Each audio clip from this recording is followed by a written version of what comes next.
Boker Tov, aujourd'hui, Chai, 18 du mois de Adarbet, 25 du mois de mars. Ça y est, on commence les préparations de Pessah. On commence à se préparer. On a besoin de savoir plusieurs choses qui ont l'air d'être des détails. Mais nous allons voir que ce n'est pas du tout des détails. Donc sur les halachot, les lois de préparation à la fête de Pessah. Le Chafetz Chaim, donc le Rav Chafetz Chaim, c'est un Rav Rabbi Israël Meir HaKohen. On l'appelle Chafetz Chaim. Pourquoi on l'appelle Chafetz Chaim? Parce que il y a un verset dans Tehillim, Mi Aish Chafetz Chaim, qui est l'homme qui aime la vie, et celui qui fait attention à sa bouche. Ça, c'est un homme qui aime la vie, Chafetz Chaim. Et lui, on sait que le Chafetz Chaim a écrit des livres sur le Lashon Hara, sur la médisance. Et donc, il a écrit plusieurs livres sur ça. On sait qu'il a eu toutes ses dents jusqu'au dernier jour de sa vie parce qu'il faisait attention à sa bouche. Il n'a pas eu de problème ni d'implant et tout ça, rien du tout. Il n'a aucun problème parce qu'il faisait attention à sa bouche, le Chafetz Chaim. On l'appelle donc Chafetz Chaim, qui aime la vie, celui qui fait attention à sa bouche. Et comme il a fait attention, on le surnomme Chafetz Chaim. Rabbi Israël Meir HaKohen. Il nous donne le Chafetz Chaim quelques conseils avant la fête de Pessah. Il donne des petits détails qui sont tellement importants. Il dit qu'un bon commerçant, une personne par exemple qui est dans les vêtements, d'accord, c'est ça son business, et dit comment ça commence. Ça commence par un petit morceau de tissu, en fait. C'est quoi un vêtement? Un petit morceau de tissu qui a l'air tout banal, qui a l'air qui ne vaut rien, qui n'a aucune valeur. Mais après, avec ça, il fait un habit. Alors il donne de la valeur à ce morceau de tissu qui était auparavant rien du tout, qui est devenu maintenant un habit très cher. Pareil, quand une personne, on voit le fleuriste, des fleurs, des fois des épines, des ronces, des arbres qui ont l'air de servir à rien. Il en fait un bouquet magnifique, tellement beau. Il a su prendre quelque chose qui n'a pas de valeur et en faire quelque chose qui a beaucoup de valeur. Et donc, il y a le contraire, des personnes qui ont des objets de valeur, d'accord, au magasin, tout ça. Mais comme ils ne savent pas comment gérer leurs affaires, alors malheureusement, ils perdent tout parce qu'ils ne savent pas gérer la chose.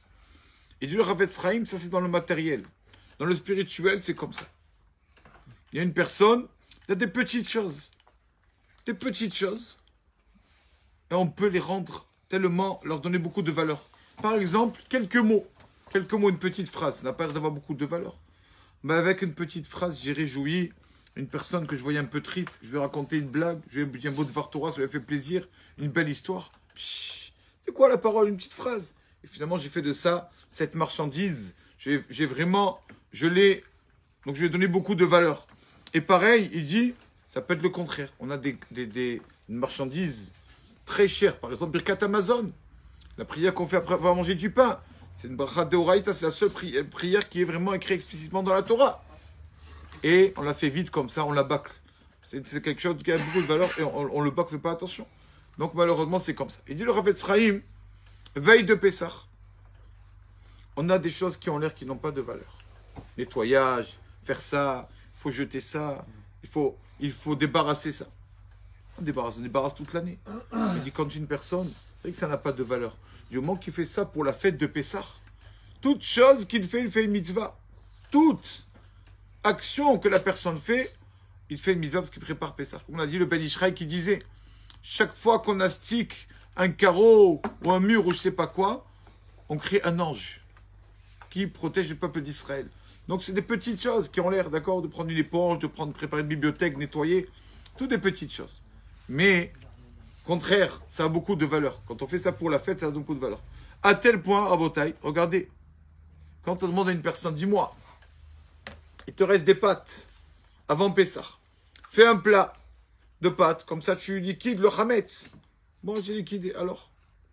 Et nous dit le Shla Kadosh, le Shla Rav Rabbi Isha Levi Horowitz nous dit qu'une personne, quand il mange son plat de pâtes, c'est-à-dire quelque chose de banal, manger un bon plat de pâtes, quand il mange ça, à partir d'après Purim, pardon, à partir de Purim, on dit 30 jours avant Pessah, quand une personne mange un plat de chametz et pense dans sa tête, dit c'est pour éliminer le chametz avant Pessah, il fait une mitzvah de la Torah. Comme ça, il dit Gaon Levina. C'est rien, qu'est-ce qu'il y a, un plat de pâtes, j'ai pris un peu de fromage râpé ou je sais pas quoi. Ça a l'air d'être quelque chose de tout banal. Non, dans tout, il y a une mitzvah. Et dit le Shla Kadosh Thomas, on fait ça pourquoi? Pour éliminer le chametz. Alors on a une mitzvah à partir de Purim. Donc déjà depuis jeudi dernier, chaque chametz, chose qui fermente, du pain, ou des pâtes, n'importe quoi, qu'une personne mange et pense, je fais ça pour éliminer le chametz, comme ça il n'aurait rien de tout ça à la fête de Pessah, mitzvah d'Oraita, mitzvah de la Torah. De la Torah. Ça c'est, voilà, déjà il dit un détail, le Chafetz Chaim, combien ça a l'air d'être petites choses, mais on fait des mitzvot, on peut avoir des centaines de mitzvot à chaque fois, avec tout ce qu'on mange. Deuxièmement,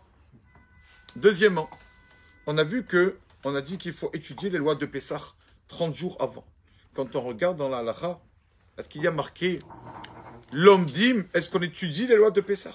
Pas marqué l'omdim. Shoalim, on demande. Pourquoi on demande? Pourquoi les sages n'ont pas dit étudie la halakha des lois de Pessah? On demande. Pourquoi on demande?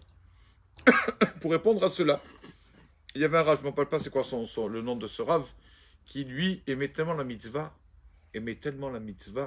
de Pessah, qu'il ne prenait ni femme de ménage et rien du tout.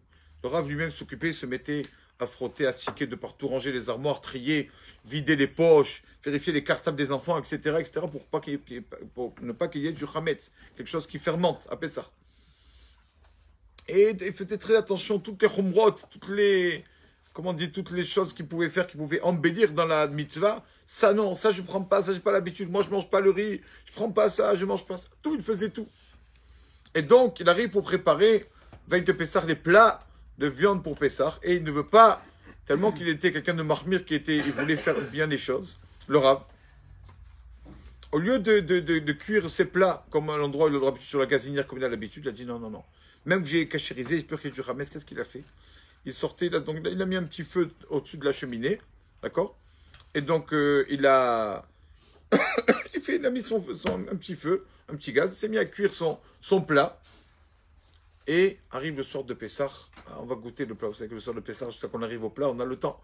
On arrive au plat, tout le monde a faim, on mange, et qu'est-ce qu'il voit dans son assiette rabotaille, ni plus ni moins, un grain de blé. Un grain de blé.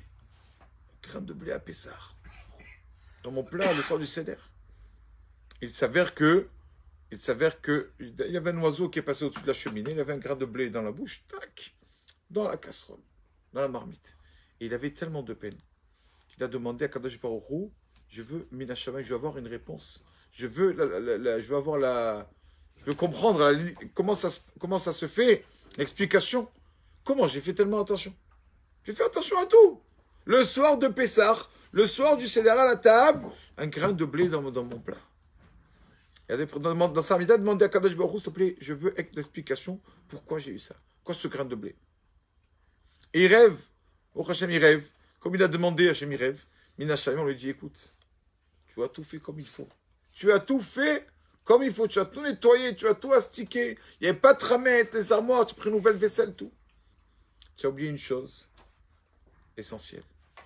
Quand tu as commencé à nettoyer ton ramesse, ta maison, tu n'as pas demandé à Kadosh Baruch Hu qu'il t'aide à ne pas trébucher, à ne pas oublier un endroit ou une pièce, à ne pas avoir du ramesse que peut-être tu n'as pas pu voir ou tu n'as pas pris ou quoi. Tu as oublié de demander à Kadosh Baruch Hu ce qu'on appelle Siata Dishmaya, l'aide, de ne pas trébucher, de faire attention à tout le ramesse.